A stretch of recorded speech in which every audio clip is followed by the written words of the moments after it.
Welcome to SailGP Tears. We thought we're 3 races into the season, so it's time for us to have a chat, review where we ranked everyone. I presume when you say SailGP Tears, you don't mean who's crying at this stage of the season, do you? We were actually talking about where everyone's ranked, who's actually kind of performing as to where we said they'd be. And of course, we made some predictions a little while ago in our pre-season podcast, and it'd be interesting to see who's looking the most right with that, because, got to say I'm relatively competitive and pretty keen to beat you when we get to the end of the season. I know we're only a few events in, but this is our first indicator as to who's right, who's wrong, who's got work to do. Well, it is the 2025 season, and of course, anything can happen at SailGP, and that's how the season's kicked off. So, lots of things that we couldn't predict have happened so far. Obviously, with the French team missing out on a couple of events, we've had some big penalty points getting dished out, some capsizes taking teams out. So, lots has happened in just 3 events. So, lots to talk about. But if we take us back to our predictions, I think our top 4 are correct. They're both the same, but in different orders. So I think I had New Zealand, Australia, Great Britain, and Spain, and you had Spain, New Zealand, Australia, and GBR. So top 4 are looking pretty close for both of us. Just that order's a little bit out. Yeah, a little bit out on that, but again, early season. I then thought it was going to be kind of Denmark, Italy, Canada, and France. Now, of course, France have only actually done one event racing. They've been given average points at the other events. But Denmark do sit in 5th. Italy had a really good event in New Zealand, but they're a little bit further back on the leaderboard than perhaps I predicted. And then the Swiss have kind of actually jumped up, and I had them way back in 10th, but they've actually been a better start to the season than I predicted. Yeah, and I think if we look at the bottom couple, we weren't too far off, obviously, with Brazil learning, being new on the F50. They've had some really amazing moments, but I think consistency is what's going to hurt them. And then, of course, USA as well, having that big capsize in Sydney. They started off the season so strong in Dubai with a win. They struggled in Auckland, and then that capsize was just a bit diabolical for them. So I had them ranked last, and I think that's the only thing that I've got right so far. Yeah. They don't even last. They're not even last. Yeah, no, not even right. No, I mean, I think we're in and about. I don't think we look like complete village newcomers to it, but yeah, plenty for us to digest and get into and look at. Why are the teams where they are? We've got Germany and the USA at the bottom. You could argue that's kind of a penalty points related situation rather than actual results on the race course. But yeah, we've got a little format. We're going to look at things from here. We're going to say who's dominating the fleet, who's kind of got a bit more work to do, who desperately needs a win. And we should probably start with the teams that are under construction. Maybe we should start at the bottom of the pyramid, work up to the top.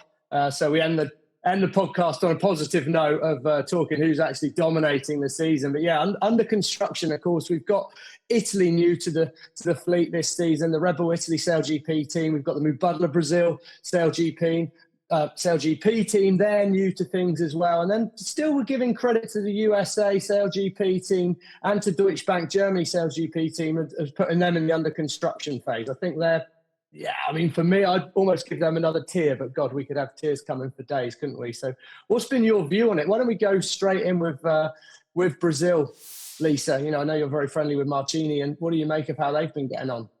I mean, I was really impressed with how they hit the ground running. I think, as expected, they've had amazing moments out there. But one thing that I've been really impressed with is how they're not afraid. And I think that's what's really cool to see, that even if they have had a collision, which they had with Germany in the practice day, that they weren't backing off. They were still pushing the limits. They've adapted to the T-foils really well with that transition in Auckland. Obviously, having Andy Maloney is an awesome asset. I think interesting move bringing Paul Goodison in as a strategist. But like any new team, you've got to learn how each other works. You've got 6 individuals that have a different style of sailing, and you've got to mold into one. But I think we're going to see them just keep improving. I don't think we've seen the full potential of them. Over a weekend. They're right up there, and then they miss a gate mark or they get tumbled up with a few boats. So I've actually been really enjoying watching them sail. They push the limits. They fly high. Andy Maloney's definitely not holding back, and neither is Martini. And yeah, it's awesome to see. Yeah, what do you what have you seen as their strengths in how they're racing out there? I mean, they brought in Paul Goodison as a strategist. We know that with Andy Maloney, they kind of hired in. God, I'd still love to know what they paid for him. How much? You never got the Maloney's Money podcast, Lisa, quite yet. I'm still desperate to find out what some of these transfer fees actually were out there on the racecourse. But anyway, that's not for now. We'll get into that another time, I'm sure. But yeah, what do you see as their strength of style? Are you seeing that flight control position being dominated by Andy, or have they got strengths that you didn't expect? I mean, I think they just send it, which is something that you have to do on an F50. I think an F50 doesn't like to be backed off. They don't like being putting the brakes on. So, especially in Auckland, I was really impressed with how much they push the ride height. I think the higher you fly, the less you're likely to stumble if you're doing it right. So you're not getting caught on the waves. You're not having those little touchdowns that slow you down. So if you can manage that ride height and with the bearaways or the starts, that they are absolutely going for it. And I think that that's what you have to do here. I think we've seen some new drivers come in, maybe not want to put the foot fully down on the accelerator, but that's not existing on Brazil. I think where they're getting a little bit caught up is with all the congestion, which is just getting worse and worse the more boats we put on a race course, especially with the tight race courses we've seen. So the boat on boat situations, but most likely also the gates are getting so crowded. So every time they're approaching the turning gates, you you're not they haven't seen these situations before. So a lot of the drivers, they've seen these situations before. They know they get out of jail free card. They know how to navigate that. And I think that that's something that they're all learning. Andy's busy with his head down. The rest of them have to figure it out. Yeah, I mean, it's certainly what I think has been pretty interesting is we saw in Dubai at that first event. I kind of have always thought Martini's just going to be so good when she's able to be seat of the pants, instinctive sailing. Because whenever I was, when I was working in the FX fleet before the Tokyo Olympics, where of course she got her second gold medal, so she was the bar setter, but she was always such an instinctive. You could never predict what she was going to do, and I think I've seen that in SailGP. She's just got that flair and that instinct to grab an opportunity. And I think, what that Brazilian team needs to do is the word you used earlier, consistency. And it's kind of knowing sometimes in SailGP that you've got to just be boring and just stick to a plan and a routine and follow that sort of conventional set play type maneuver. And I think maybe for Martini, learning how to sail with the numbers and sailing, without that just feel that you have on a normal smaller boat. But yeah, I mean, that move in Dubai, I just loved, and I thought that was her absolutely through and through. Just I've got half a chance. I'm just going round the outside, and I'm going to take 5 boats in one move that you don't get by being boring, and you don't get by sailing the numbers and the percentages and all the rest of it. It's that how does she and not just her, the whole team adapt to that? When we've got to just play it by the book, play the textbook, the playbook, the cool book, whatever you want to call it, and when do I allow that, tingle in my tummy that says, here we go, there's a chance coming? When do I listen to that and go with it? But it's been fun to watch. I think they are towards the bottom, which is no real surprise. I mean, I think they've got a huge amount to learn. I mean, the interesting thing I was thinking that's come with this signing is these new T-foils. They're quite different than the L foils we had before. I mean, that seems a fairly stupid statement, obviously, and you'll have been speaking to people on site a little bit more. But I wonder if when you buy in the Lionel Messi or the Tom Brady or whatever it is of the sport in terms of that flight control position, and right now Jason Waterhouse is lining up a swing and a punch at me for suggesting that Andy Bologna would be the main man at the job, I'm sure. But it's interesting. Andy's come in, of course he's got all that experience, but that was on the other foils. So I just feel he must be kind of overloaded. I think so, but from what I'm seeing from down on the water, obviously you have a different view from up in the commentary booth. You got the helicopter view, I've got the sideline view.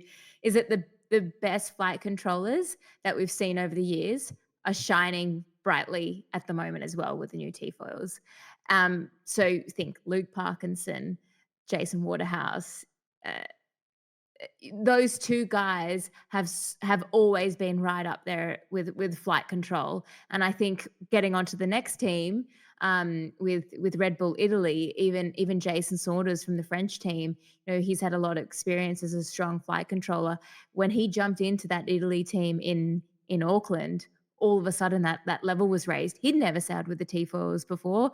He'd done a couple of hours training, but by having that instinct, having that, I guess, being a gold star flight controller, you can adapt quicker than maybe the flight controllers that struggled originally to get up to speed when they first jumped on the boat. So, I mean, obviously, he's not bringing all his expertise to Brazil, but he's bringing um, a lot of experience in understanding how the F-50s respond. Now it's completely different force, I agree with that, but being so second nature of what the F-50 wants, he's getting there quicker. So I guess Italy is the next one to talk about.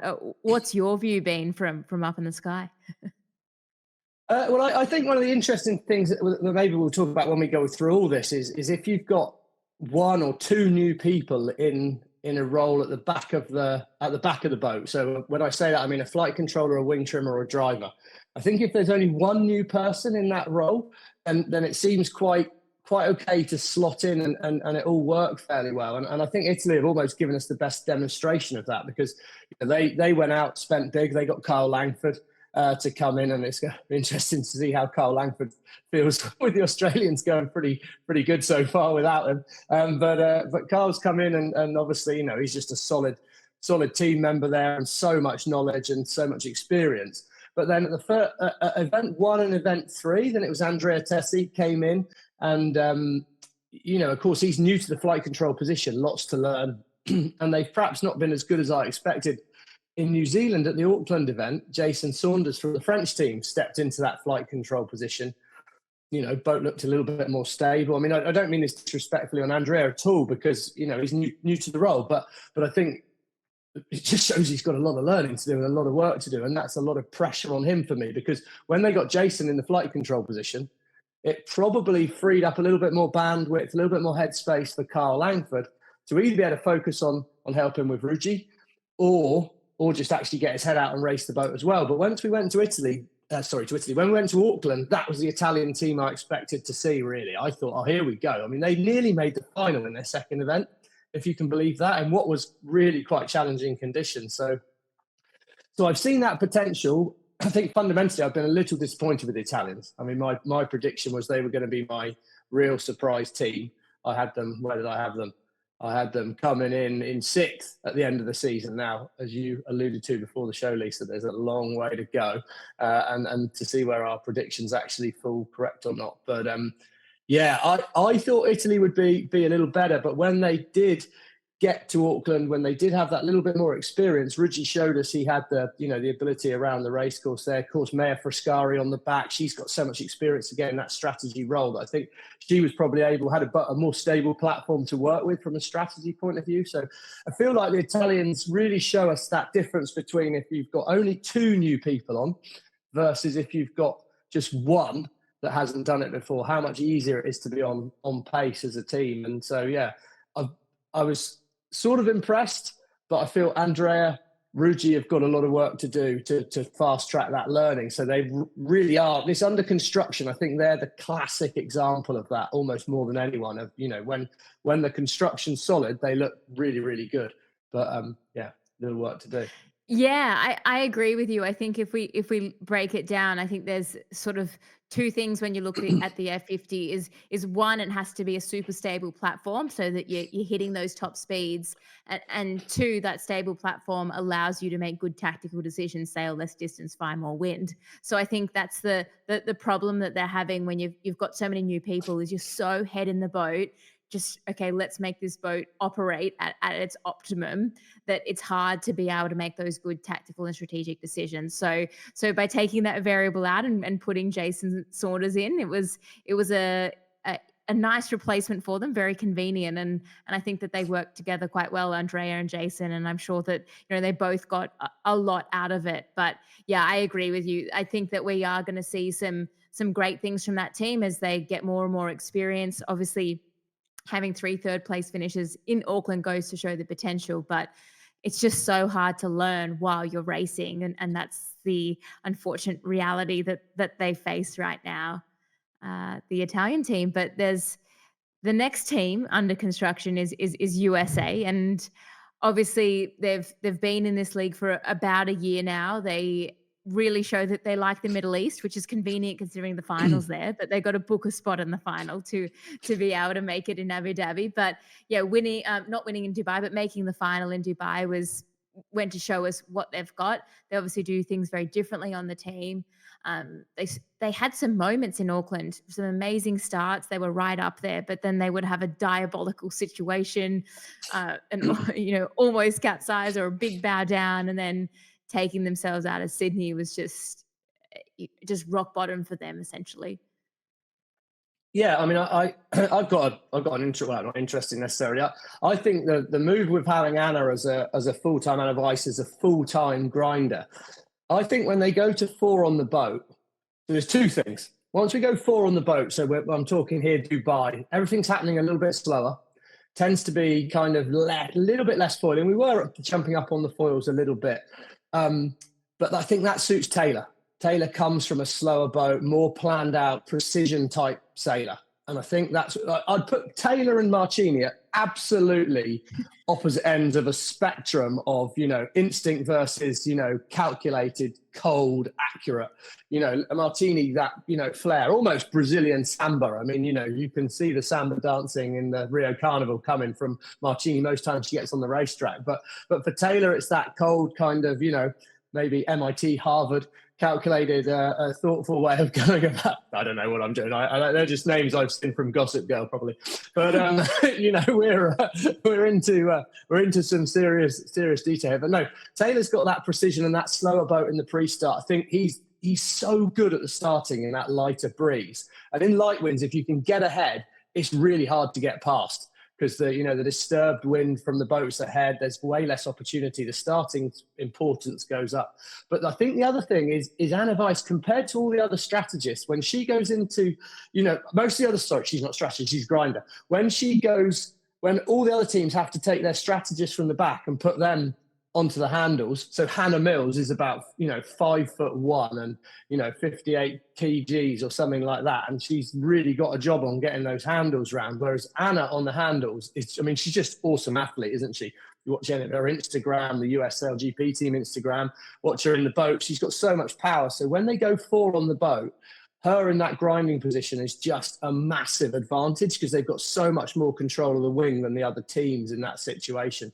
So I do think that really suits them. But yes, once we've had a bit more wind, they have struggled with errors. Now, why is that? I don't know, but I would draw it back to experience on the boat, to be perfectly honest with you, because yes, Hans, people will say, oh, Hans has done this before. He did a few events with Jimmy, and then he stepped away to go and do his Olympic program.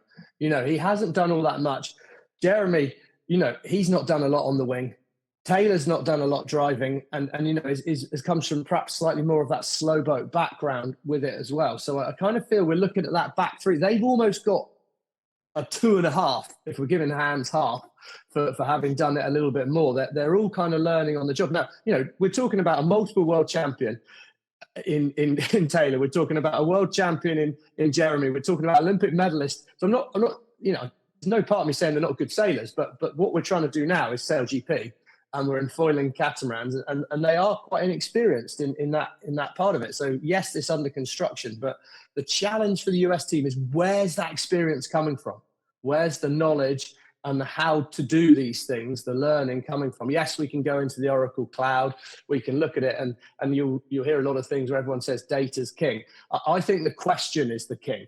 The data's only as good as the question you ask it. And if you don't know what question to ask it, because you haven't maybe, got that experience in these boats to know what the priorities are, then it's just a load of numbers on a sheet. Yeah, I think I definitely agree with you. Going into Sydney, I had the discussion because everyone's talking about, Anna's grinding and Mike's strategist, which is a different perspective to take. But I don't think, a lot of people are looking at Anna saying, is Anna putting enough watts on the handles? But for me, I'm like, it's not Anna. It's actually, you've got inexperience at the back of the boat. She is a weapon up there. She's obviously not a 100-kilo grinder, but she's a very strong athlete. But you've got a wing trimmer with very limited experience, has done a handful of events, and as you've touched on it all. I don't need to repeat it. But one thing that I would be really interested to see if they would do is rely on maybe bringing another coach with F50 experience, or that high level catamaran experience into the coaching booth, or out onto the rib with them. Someone that has a different perspective, that is going to see things that maybe the way that they should be looking at. Because without being able to rely on experience across that boat, being able to just ask someone, or have someone ask the right questions in the data, I think that would help them a lot. So, we've seen some interesting coaching moves around the track, but I really think that role is becoming more and more important. I've been asked to coach 4 of the teams, Lisa. I had someone on the phone this week. So, there you go. Just saying. But, was it USA? Can you tell us? No. They watched our podcast. I don't think they like me very much. But I think you're right. I mean, there's so much talent on that boat, and as soon as we go down to it, and as you say, I mean, I don't think it's an Anna thing. It's an experience through the boat thing. But it's coinciding with when they do go 5-6 on the boat, that we're not getting that. And again, is it a Taylor's actually a tactician and strategist all in one?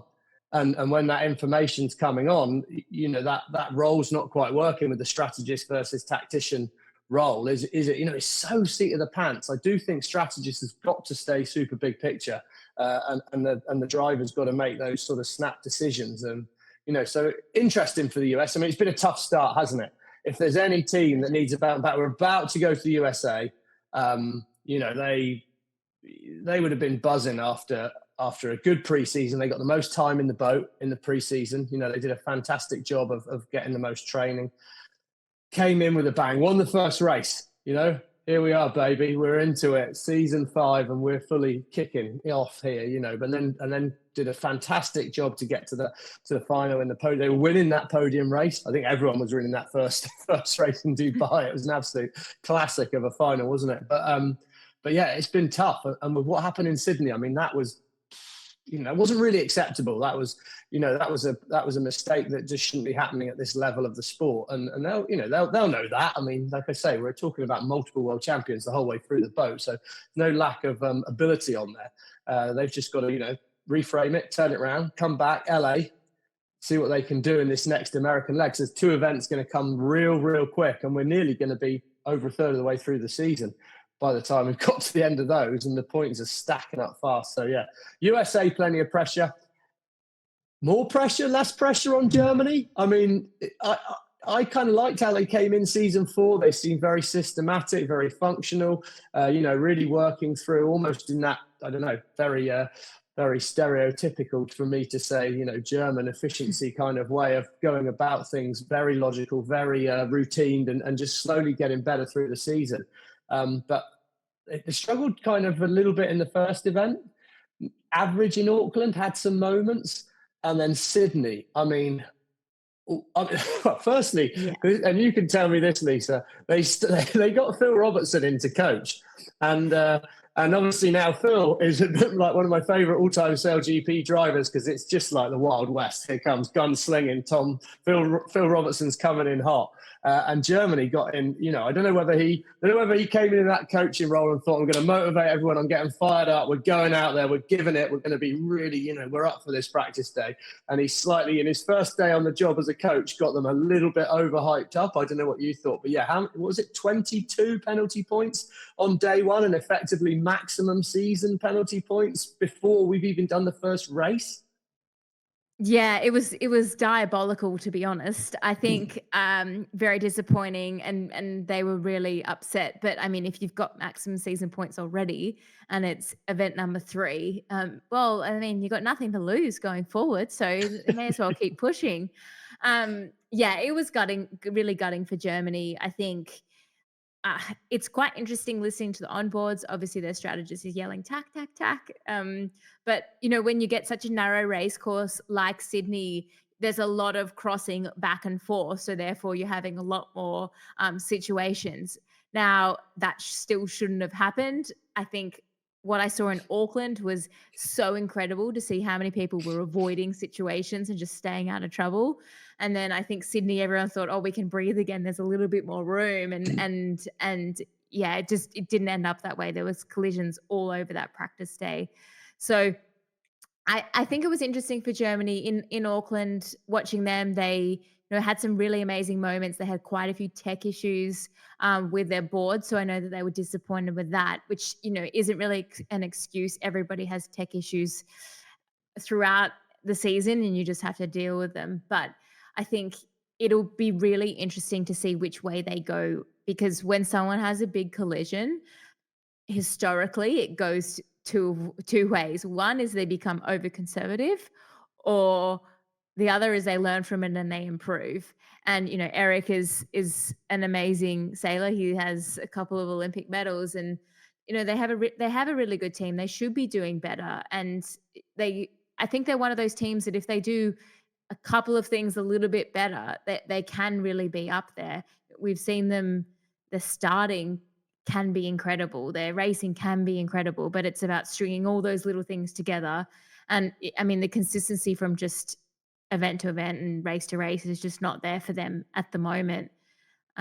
So it's tough, and I know that those penalty points really hurt them. I don't think we can blame Phil Robertson. He wasn't holding the wheel, but no, no, sorry, Phil. That was just genuinely classic. Yeah, but it was bad timing. The optics don't look good. But yeah, the optics are interesting, but also all I'd say, and we probably spent a little long on this under construction phase, but all I'd say is there's 6 sailors on the boat in that situation. Sailing is about compromise. Now, yes, if you take your strategist from the windward hull and put your strategist on the central pod, there's a little bit more aero drag, there's a little bit less righting moment, but there's an awful lot more visual ability to see around. Now, as you say, you could hear Anna's voice quite clearly saying, we've got to attack, we've got to attack, we've got to attack. So that there's a communication thing for them tie up. But I do think the fleet in general, let's get the strategist into a position where they can actually see the race course a little more, even for the compromise that brings us out there on the course. And in the end, these penalty points could be make or break for seasons. So yes, you're having less, more drag, less riding moment. But if you're not collecting penalty points, that could make the difference. So I think we have seen slow changes throughout the fleet of how they use that position. But yeah, now more than ever, with the hopefully 12 boats finally on a start line in LA, it's a tight race course there too. So I'm sure we might see a little bit more windage, but hopefully less collisions. All right, let's move up the ranks. We have 8 more teams that we need to get through. And we know that you love to talk, so I'm going to have to keep you on target here. But Switzerland, we'll start with them in the give us more time. But I tell you what, they're not wasting time. They've had a pretty big shake-up in their lineup with wing trimmer and flight controller, even strategist as well. So they're bringing in sailors that just came from Alinghi Red Bull from the America's Cup. Interesting that they have T-foil experience. Arno has had a little bit of an appearance in SailGP before, filling in, but it's working for him. I think, in Dubai, Seb was quite disappointed with how they showed up in Dubai, but they came back with a vengeance in Auckland. In the practice day, they were really impressive. They were slow to warm up on the race days, but when they got in their groove, they were amazing starts, really good racing, and then getting race wins in both Auckland and Sydney as well, if my memory is correct. So I'm really impressed. It's not what I expected out of a big shake-up of a team, but it was a tough decisions to make, but it looks like he's making the right decisions right now.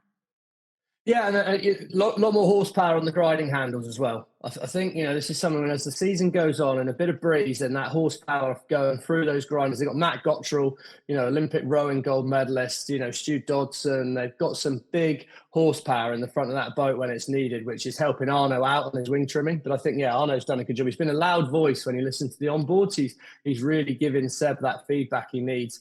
Maud behind's done a very nice job as well, filling in, coming. She's quite new to it, but she sounded confident at the back, and they're really gelling as a team. So yeah, they've gone slightly against the idea of getting new people on with Brian Matroh, but of course, coming from that Alinghi Sailed America's Cup background, I think quite a lot of foiling experience in that back three, but also just T-foil knowledge and all the rest of it. And yeah, I've been really impressed. First time they've ever got through to being in the last race shakedown for a place in the final. But France, similar sort of situation of being a top team. They're in this give us more time, France. Well, if any team could put their hand up and say, give us more time, it's France, isn't it? They've only got to do one event so far this season. But, they didn't they look good? So France I was really, really impressed with the French. Give us more time, 100%. And perhaps it's a shame not to touch on the French too much, but I was so impressed with how they came back. Probably a nice little bit of knowledge getting Jason Saunders into the Auckland event, a bit of time on the tools and learning. But yeah, if anyone could do with more time, it's the French. But I've been very, very impressed with the Swiss. So this section's kind of an interesting one. Impressed with both teams, but again, they've got to get things happening. Yeah, and the French team, I think just seeing them arrive in Sydney in that first start absolutely put the hammer down and say, we might not have been around, but we remember how to do this was pretty cool to see. And it's great that they got average points for the first two events. I'm sure they would have loved to race themselves. And I think as expected in Sydney, they probably finished. But with either of these teams, anything could happen for them this season. And I think what I'm seeing at SailGP now is that sort of, I guess, 10th to 3rd is actually super condensed. And the last couple of finals, it's who's going to make the final. And there's 4 or 5 boats that could actually do it. And I think that's just going to show us how hard it is out there and how mistakes are getting punished and how you have to show up every single race, because if you don't, there's other teams that will, and you're really in trouble now. So average points were great. The French, they're sitting in an okay position. They can definitely make a move on the fleet, but there's a lot of teams in front of them that in this little category that will also be pushing hard. So I think maybe we've missed a slight trick on the podcast. We perhaps should have had and I might ask you this, Lisa, who would have rather had average points for the first 2 events of the season competition? That might have been an interesting one. Anyway, that's one for another time. I know who would like average points from Sydney, and that's the Germans, without doubt. But yeah, the Swiss Seb's already won more races this season than they won in the last 2 seasons. So good signs for the Swiss. And talking about winning and needing a win, let's get on to this next section here with, we're going to see the Danish and the Canadians, both teams that, I just want them both to have a win. It's not about wanting, Lisa. You've got to earn it. I know, but they're just so close. Obviously Canada in Sydney, but also Rockwall, Denmark, just always just missing out on those finals or coming second. Both of them having a win will just do so much for their team's confidence, knowing that they can do it. I think deep down they know that they can do it, but it's just actually doing it would mean so much and pushing the momentum the right way. I think I don't know who to start with, but I guess if we start with Denmark, they definitely have shown up with a different sort of edge to them this season. I think that maybe you got to them, Stevie, and he's gone a little bit more Viking this season. He's not necessarily king of consistency. Consistency is important, but they want to be able to win. They want to push. They can definitely win races, and they're more fierce out there. You can see it, but they need a win.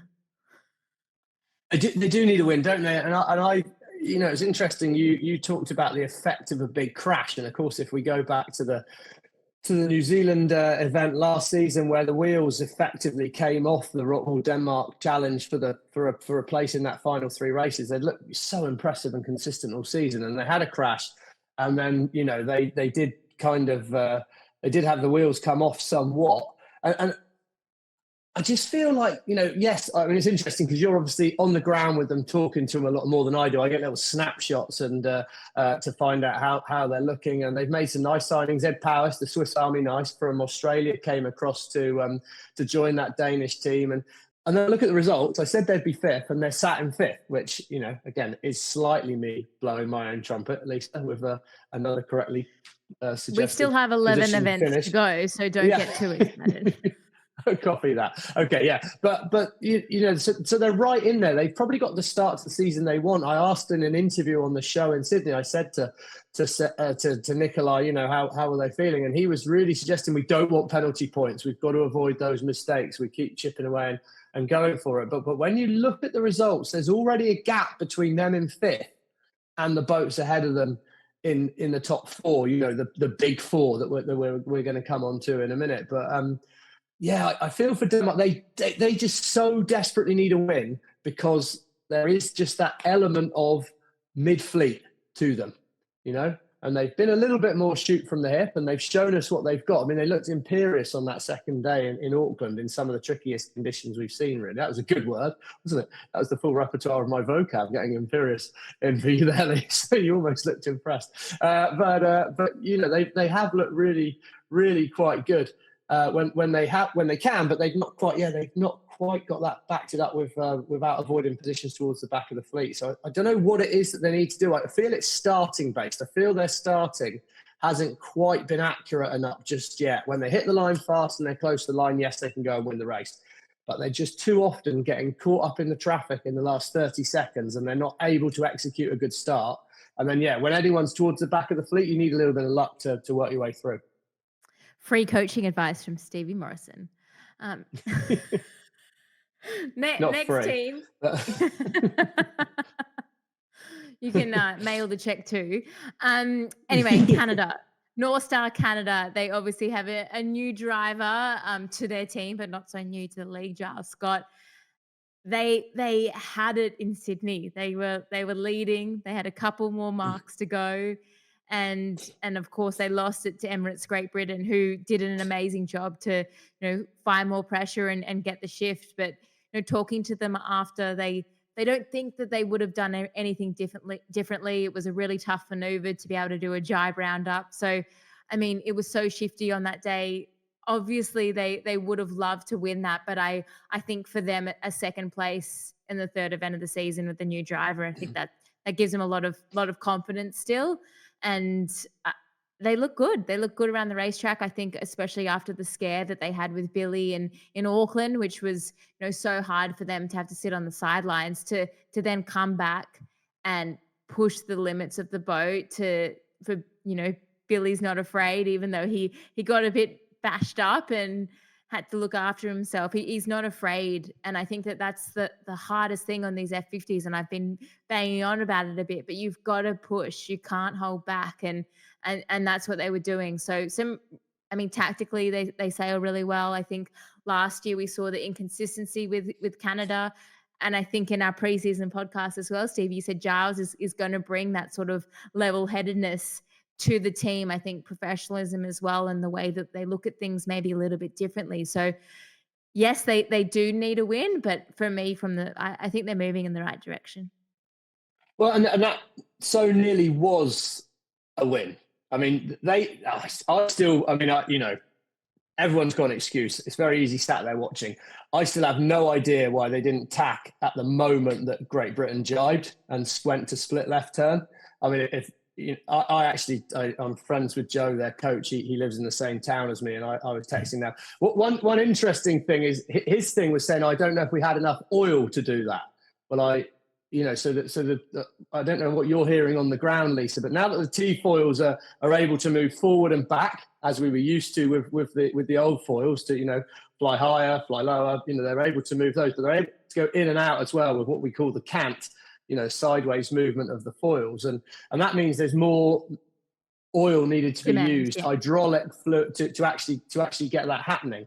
But to me, that would still suggest compromise a little bit. Don't optimize your rounding and do a perfect rounding. Use a bit less oil to give yourself the opportunity to match whatever the British team do next. So using the fact there was no oil as an excuse, I wasn't fully on board with as an answer. And of course, we'll never know. It's easy for me to sit here. But if I was saying it, the moment that the British did the jibe to take the left turn, and the Canadians, for me, should have tacked. and Yeah, minimise the definitely. leverage they got. We'll never know whether I'm right. I'm sure Giles has won a lot more than me, so I'm sure him and Annie had it planned out and all the rest of it. But I felt that was the one that got away for Canada. But what it did do was I was worried about them after the start of the season. Pretty average event in Dubai, but it was that kind of event. I think it was easy in the light winds. It's easy to have an average event, isn't it? You get a few bad starts. It's pretty hard to move through the traffic with all the disturbed breeze. There's a lot less opportunity out there on the race course. But Auckland with the accident to Billy, and then another, there's just no depth in the fleet in terms of spares, substitutes.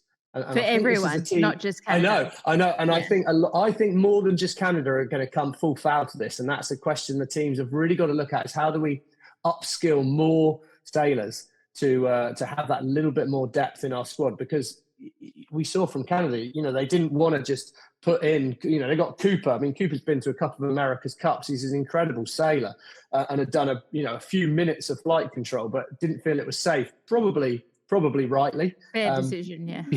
Yeah, probably fair It's enough. pretty But wild. how costly could missing that day be towards the end of the season for Canada? So yeah, huge result for them, and they looked solid. But they've had the most time on the T-foils, Lisa, right? I mean, CJ, all right, not Giles, but CJ and Billy have been the ones doing the lion's share of the testing with these new T-foils. So surely Canada should be good, right?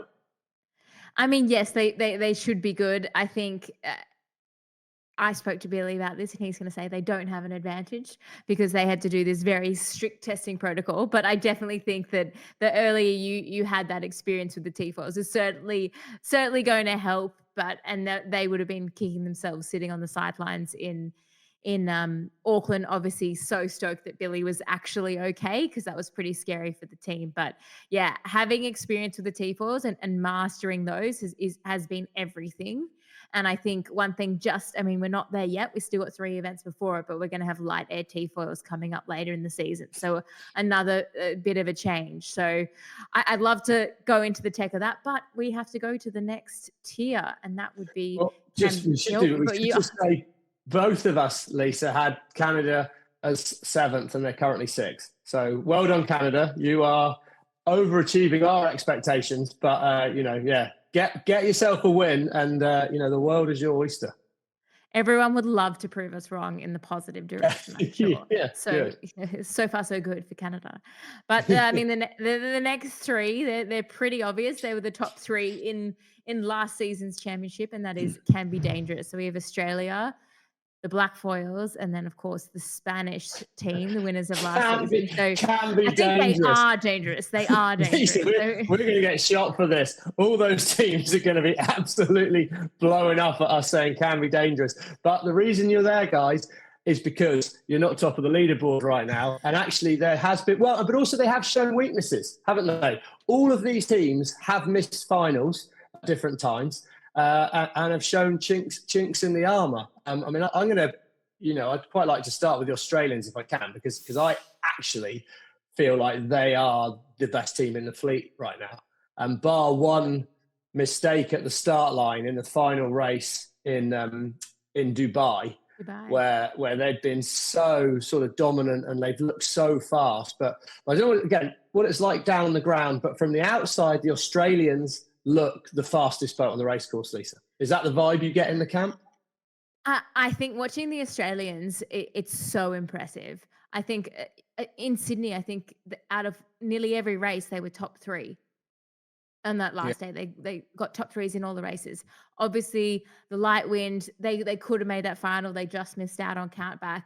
They in Auckland were next level to the rest of the fleet. And then in Sydney, that final, getting the penalty at the start, coulda, woulda, shoulda. But as you said, they're looking so slick around the racetrack, and with a significant change in their team, that is pretty impressive. And I think one thing from the outside looking at that team is like they look like they're having fun, which I think is when you are operating in a very serious league with a lot of prize money up for grabs. You've won it 3 times. There's no doubt that they're there to win, and they were not happy that they came 3rd in Sydney. They were not happy that they didn't make the final in Dubai, but they're out there and they're having a good time and they're racing well. And I think the way that Chris has been able to slot into that team, and we don't know the exact sort of dynamic that he's brought to the team, but I think it's working so well, and it's really cool just watching them race. Lisa, so here we go. I'm going to hit you geek stats here, which Okay. Liam the Someone's got to do producer. it. I'm not the math girl. So. Liam the producer's sorted me out here just to say he's quietly sat in the background now, making sure that we look quite intelligent. But we've had 19 races this season, and in 14 of those 19 races, Australia have finished in the top 3. I mean, it's pretty impressive. First question, and you're going to say this is a passport-based statement, but is Draper an upgrade on Langford? That's my first one for you to answer. And look at your face. But then they have had a couple of 10th place finishes, Australia. There's still somewhere in there, there's that ability for, I don't know if it's, I always think of Tom as that ultimate confident sailor. Like, he is unplayable when he's good, but when he gets into himself and he gets doubting himself a little bit, like you say, it sounded fun on board, but where have those 10ths come from? Yeah, I mean, to be honest, I think those light wind days are still probably a weakness. It's the starting. If they can't get off the start line and they get frustrated, it obviously snowballs maybe a little bit quicker, and there's no sort of way for them to get out of it with their experience. But if there's foiling, they're quite dangerous. I mean, Chris he's obviously, I'm not going to say he's an upgrade or not, but I would, Kyle was amazing. He won 3 championships with them, so you can't say I know, he wasn't that good. Yeah. But Chris has also been he came second in SailGP with Nathan Outteridge. He's done a lot of sailing. He's very experienced, so he's a pretty good new member of the team. And I just think that it could have gone either way, trying to, when you're trying to fit into a team that's been together for decades, we pump up how important it is for that everyone to gel together. It's pretty impressive that he's just slotted in there and they've been winning that many races straight off the bat. Wow, and just the fact that he can understand Australian impresses me. But I think we'll leave. We'll move on to the Black Foils. Of course, came out firing. They were the team of the season last year, weren't they? They didn't win the championship. Of course, it comes down to the one race at the end of the season, the grand final, and of course it was the Spanish that took that. But New Zealand for me were the best team, in season 4 over the course of the season.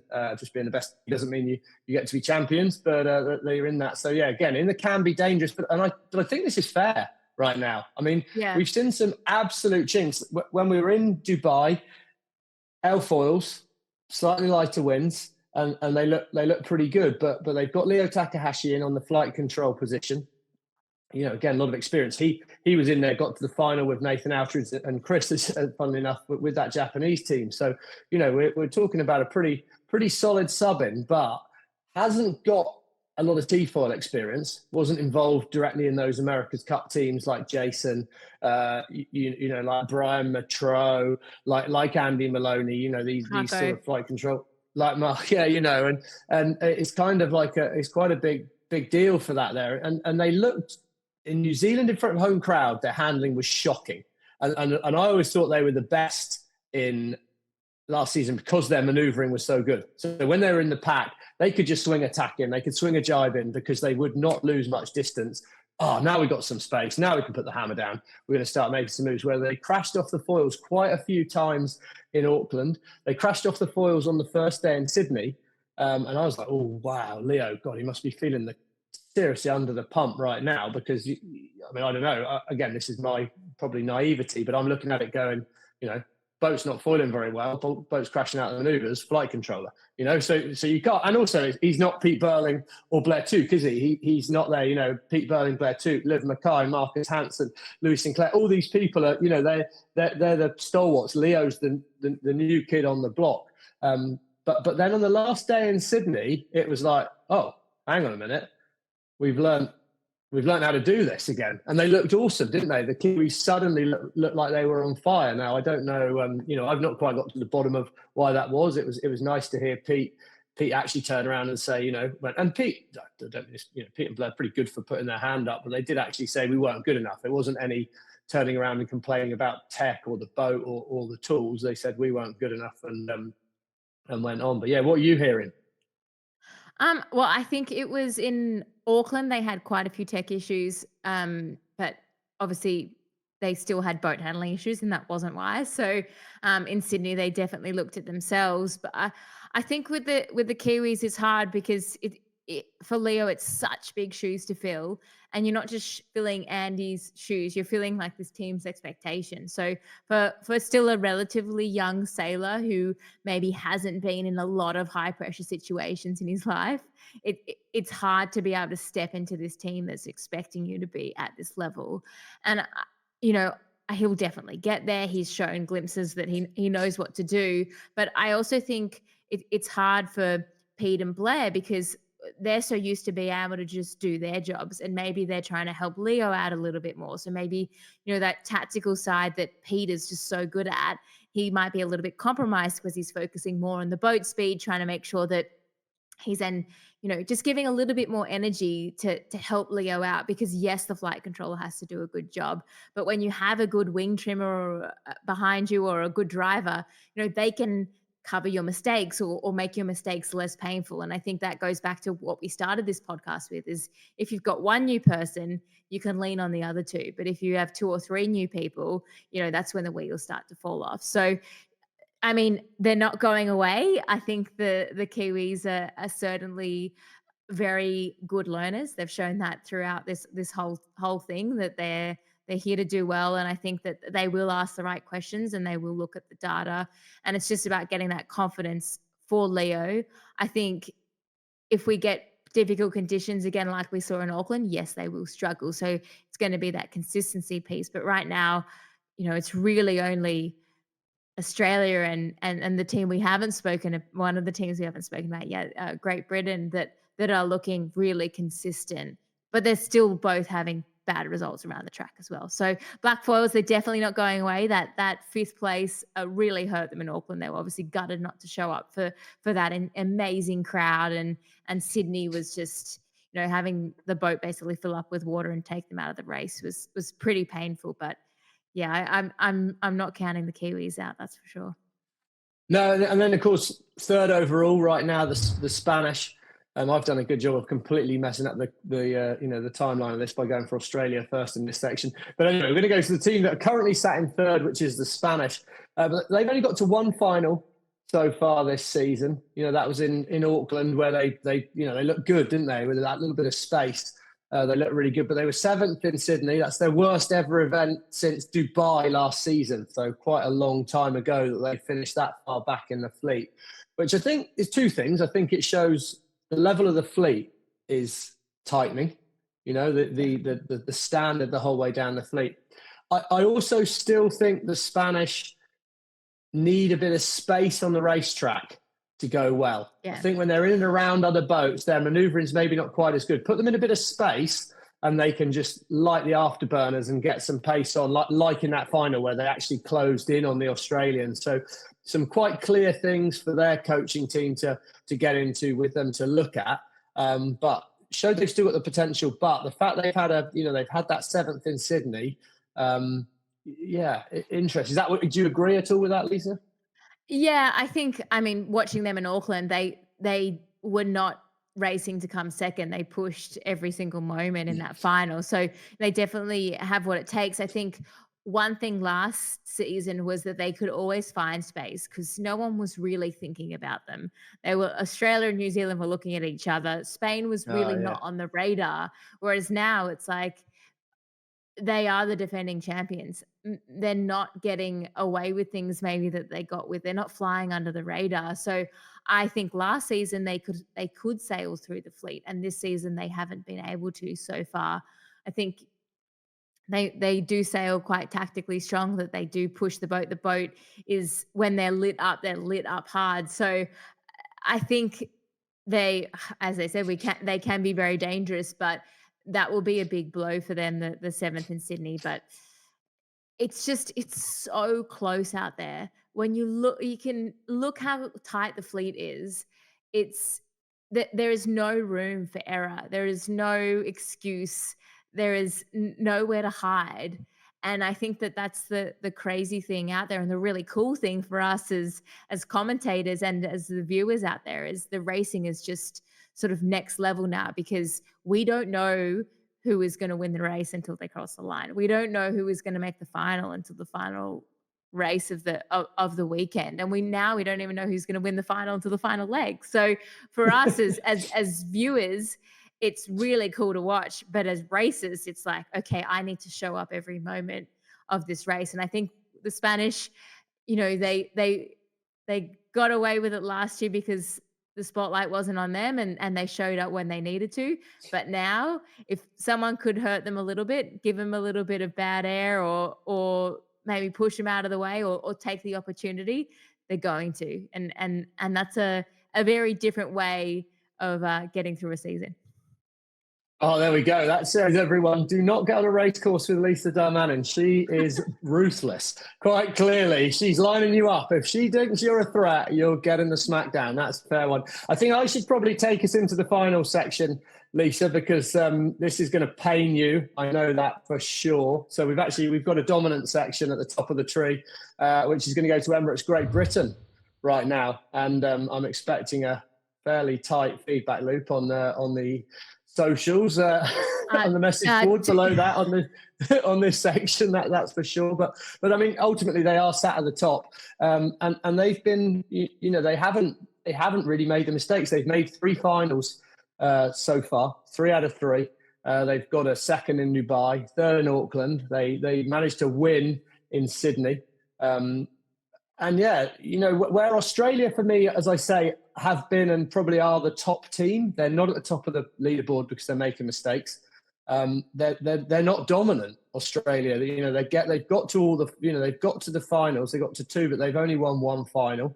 They missed a final, and they still got that ability to have a thing. And I just think that Dylan Fletcher coming back in has really added something to that team. A lot of experience foiling. He's a 49er world Olympic gold medalist, Moth world champion, involved with the America's Cup. He's a real foiling expert, like Slingsby, like Burling, that have done a lot of play in this game. And he's been a fairly natural fit in. And I feel that he's then getting the best out of Ian Jensen, Luke Parkinson.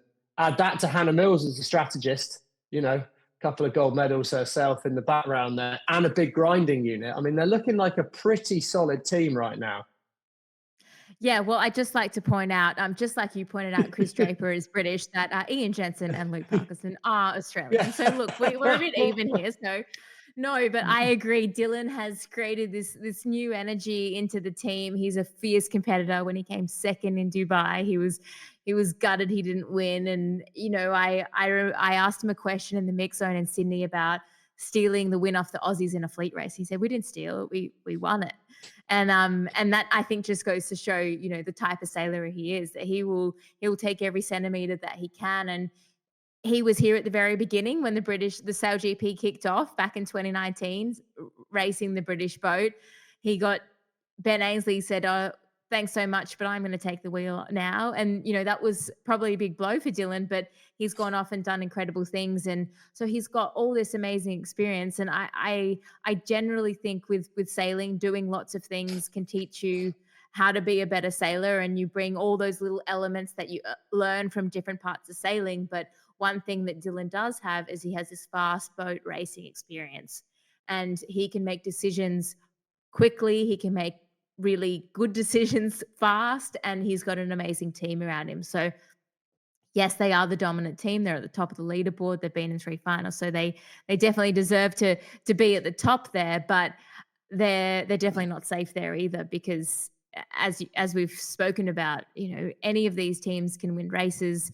The consistency is important, and I think that the British are showing how good they are. I do think, watching them train up young people is something that is quite cool to see. So they obviously have Kai Hockley that's joined, but we've also seen Ellie Aldridge. You coached her to an Olympic gold medal, Stevie, so you know just how good she is. They've got a development squad happening. They brought in another youth sailor to Sydney. His name I don't have at the top of my head right now, but they're thinking ahead, and I think that's what probably Ben Ainsley's been doing for a very long time. He's been thinking ahead. Obviously, he was training Giles, and that didn't work out for whatever reason. He's brought Dylan in. These people have been in the sidelines waiting for their turn, but when they're waiting, they're out winning gold medals and winning events and stuff like that. So I think Ben is still heavily involved in the team, but having a CEO that has that racing experience, that knows what it takes to win at an elite level over and over again, and let the race team focus on going fast and making good decisions, that's a pretty cool formula to have. I'd argue we're not a million miles off with our initial predictions right now, but there's a lot of water to go under the bridge. Talking about going under the bridge, well, we're off to Los Angeles next, and then only a week later, we're going to be heading straight up to the Golden Gate Bridge and race in San Francisco. So 15th and 16th of March, we're going to be heading to the Los Angeles Sail Grand Prix, and then we're heading to the Oracle San Francisco Grand Prix on March the 22nd and 23rd. So a back-to-back. Plenty of work to be done, but make sure you give us some feedback. Let us know what you think about how we've been going on.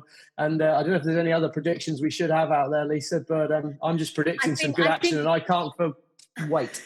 I think we've given enough information out to everyone, and I cannot wait for everyone's feedback. I cannot wait for our first ever back-to-back weekends. It's going to be incredible. 2 very different venues, very different conditions. I think we're going to have to fully redo this tiers once again and have a good old chat about it. But I cannot wait to fly over there and bring you all the action and read all your comments while I'm on the way. So thank you so much for tuning in to SailGP Teams. Thanks, Stevie, for the chat. Always good to banter with you and give you my opinion and have you disagree with me at every turn. But